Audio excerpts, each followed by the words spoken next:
A tão aguardada contraofensiva ucraniana parece estar encontrando sérios obstáculos, levando a Ucrânia a reformular drasticamente seus planos originais. No entanto, essa reformulação pode não ser necessariamente negativa. Desde o início do derretimento das neves do inverno, todas as conversas giravam em torno da iminente ofensiva da primavera da Ucrânia. Como parte dos preparativos para essa ofensiva, a Ucrânia realocou dezenas de milhares de soldados da linha de frente, submetendo-os a programas de treinamento da OTAN. Esses treinamentos especializados visavam atualizar as tropas ucranianas com a doutrina moderna de guerra. É crucial lembrar que, embora tenham recebido um treinamento superior, muitos desses soldados eram recrutas novatos que nunca enfrentaram um combate real. O ponto alto da ofensiva planejada foi o fornecimento de equipamentos avançados do Ocidente à Ucrânia.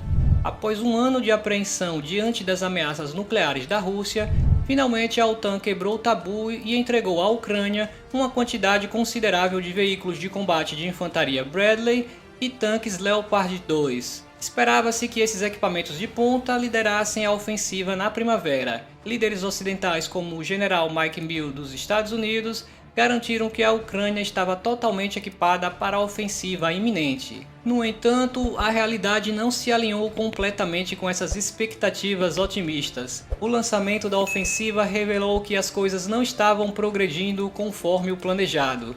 Nos primeiros dias de combate, a Rússia começou a controlar a narrativa propagandística. Imagens e vídeos de perdas ucranianas começaram a inundar as redes sociais, levando o mundo a acreditar que a Ucrânia estava sofrendo perdas insustentáveis, esquecendo completamente o poder de manipulação da Rússia sobre as mídias sociais orientais. Mas não demorou muito até a descoberta dos truques russos, como a filmagem dos mesmos veículos ocidentais destruídos de ângulos diferentes para criar a ilusão de que a Ucrânia havia perdido todos os seus tanques em uma única batalha. No entanto, essa maré inesgotável de desinformação começou a minar o apoio ocidental ao fornecimento contínuo de equipamentos à Ucrânia. Afinal, de que adiantaria possuir equipamentos avançados se eles fossem aniquilados assim que atravessasse a fronteira? Entretanto, após um mês de combates, ficou claro que as perdas de tanque e veículos de infantaria ocidentais estavam dentro das expectativas e limites razoáveis.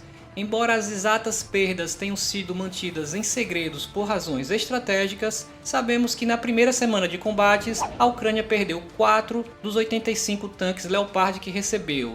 No mesmo sentido, especulam-se que cerca de 24 tanques Leopard podem ter sido retirados de ação até agora. No entanto, essas histórias não revelam que a maioria dessas perdas, tanto de tanques Leopard quanto de veículos Bradley, foi rapidamente recuperada do campo de batalha. A Polônia e a Alemanha colaboraram para consertar esses veículos danificados e enviá-los de volta à luta, e os próprios ucranianos também realizaram reparos. Mais importante ainda, evidências fotográficas e em vídeo demonstram que esses veículos cumpriram sua função projetada, a de proteger suas tripulações em eventos catastróficos. Veículos perdidos podem ser reparados ou substituídos, mas as tripulações perdidas se vão para sempre. Até o momento não houve vitórias esmagadoras no estilo que muitos esperavam, mas isso não significa que a Ucrânia esteja perdendo. Pelo contrário, segundo relatos, a Ucrânia não está apenas avançando, retomando território, mas também está nivelando o campo de jogo logisticamente entre ela e a Rússia. As expectativas frustradas em relação à contraofensiva ucraniana não são incomuns, em parte porque muitos foram influenciados pelo sucesso surpreendente da contraofensiva no outono passado, que resultou na recuperação de grandes áreas no norte do país. Contudo, é importante destacar que a situação hoje é consideravelmente diferente daquela de um ano atrás.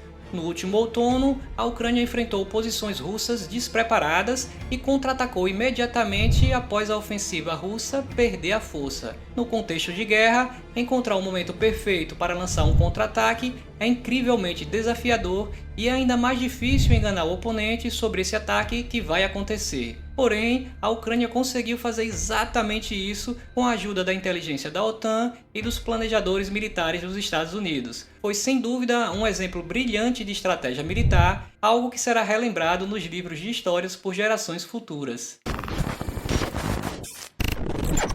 A ofensiva de primavera, que gradualmente se estendeu até o verão, apresentou uma série de desafios diferentes. Ao contrário do outono anterior, quando a Rússia teve pouco tempo para consolidar suas posições antes de ser atingido pelos tanques ucranianos, desta vez teve todo o inverno e a maior parte da primavera para se preparar para uma esperada ofensiva. Esses meses foram dedicados a escavações de trincheiras, a criação de campos minados e a fortificação de pontos defensivos cruciais. A Ucrânia estava enfrentando uma das batalhas mais difíceis desde a Segunda Guerra Mundial, e tudo isso enquanto estava em desvantagem em termos de artilharia e à mercê da Força Aérea Russa. Apesar das dificuldades, a Ucrânia lançou a ofensiva, o que evidencia a determinação inabalável do povo ucraniano. As defesas russas, embora compostas em grande parte por recrutas, mostraram-se formidáveis, especialmente quando bem posicionadas. O retorno da Força Aérea Russa, que esteve relativamente inativa por algum tempo, trouxe um novo elemento ao conflito. A Ucrânia enfrentou desafios significativos, incluindo campos minados, presença aérea russa e posições defensivas sólidas. A Rússia, por sua vez, está sentindo a pressão da ofensiva ucraniana, que está fazendo ganhos lentos, mas constantes em toda a sua frente. Em Bakhmut, a artilharia russa já não é dominante. Agora é a artilharia ucraniana que dita o ritmo, cobrando um preço alto dos russos. Com a pressão aumentando, a Rússia agiu de maneira previsível e destruiu a barragem de Kakhovka, possivelmente o maior crime de guerra até agora. Embora hajam alguns que neguem a responsabilidade da Rússia, está claro que a destruição da barragem beneficiou apenas um lado, o lado da Rússia. Com vastas áreas do sul inundadas, será preciso semanas até que o terreno esteja apto para operações de combate com veículos pesados. Isso, na prática, tornou a ofensiva ucraniana no sul praticamente impossível. Não se sabe se houve vítimas, mas drones confirmaram dezenas de veículos abandonados. Nesse ponto, a Rússia cometeu tantos crimes de guerra que as pessoas parecem ter se acostumado. Isso é algo muito preocupante, pois a Federação Russa terá que prestar contas por suas ações em algum momento. E agora, a Ucrânia mudou subitamente de tática e lançou o que poderia ser chamado de uma segunda ofensiva, com objetivos completamente diferentes da primeira. Acredita-se amplamente que o objetivo original da Ucrânia era romper as linhas russas e avançar até Melitopol ou Mariupol, cortando assim as linhas de comunicação da Rússia com as forças na Crimeia e no sul da Ucrânia.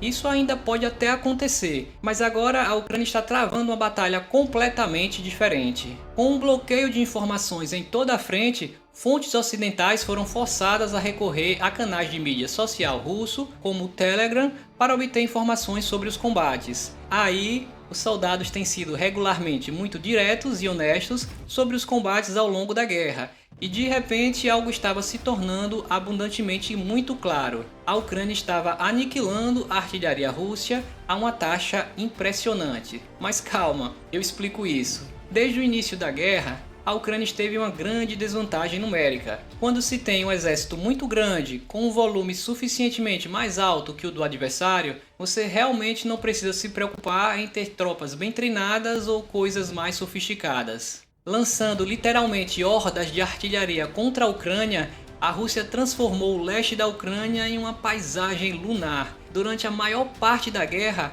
a Rússia desfrutou de uma vantagem impressionante de 20 contra 1 na artilharia. Isso ao longo do tempo diminuiu de 8 para 1 e às vezes até de 6 para 1, à medida que o inverno se arrastava e ambos os lados enfrentavam escassez de munição. Agora, a Ucrânia tem trabalhado para reduzir ainda mais essa disparidade. Foi aí que surgiu a tática. Em vez de apoiar a artilharia com fogo de longo alcance, a Ucrânia as manteve em reserva e esperou que as armas russas abrissem fogo. Após alguns minutos de bombardeio russo, as baterias de artilharia ucranianas se abrem com projéteis, mísseis de precisão ocidental e radares de contrabateria, localizando as posições russas e aniquilando-as. Em alguns casos, apenas um punhado de disparos foram necessários para localizar e destruir uma posição de artilharia russa inteira. Assim, a Ucrânia está neutralizando uma das únicas vantagens reais da Rússia nessa guerra, a quantidade numérica. Da mesma forma, a Ucrânia está tentando paralisar a logística russa nas áreas de retaguarda. Ela tem se aproveitado das forças de operações especiais e armas de fogo de longo alcance fornecidas pelo Ocidente para atingir a logística russa com grande eficácia. Eles também têm como alvos principais as pontes na retaguarda, complicando significativamente as rotas de reabastecimento russas. Cada depósito de munição atingido por mísseis Storm Shadow representa uma perda significativa, já que a capacidade de reposição para a Rússia não é algo tão rápido. Essa é a nova tática padrão da Ucrânia. Por sua vez, o Ocidente está finalmente superando sua timidez em equipar a Ucrânia apropriadamente. E é por isso que esta ofensiva está sendo rapidamente reformulada. Com os F-16 finalmente a caminho, a história pode mudar rapidamente. A Ucrânia agora parece estar jogando um jogo de longo prazo, focado em enfraquecer as capacidades russas e recuperar gradualmente o território, em vez de buscar vitórias dramáticas e imediatas. Esse foi o vídeo de hoje, pessoal. Espero que tenham gostado. Não esqueçam do like e de se inscrever. Abraços e até a próxima.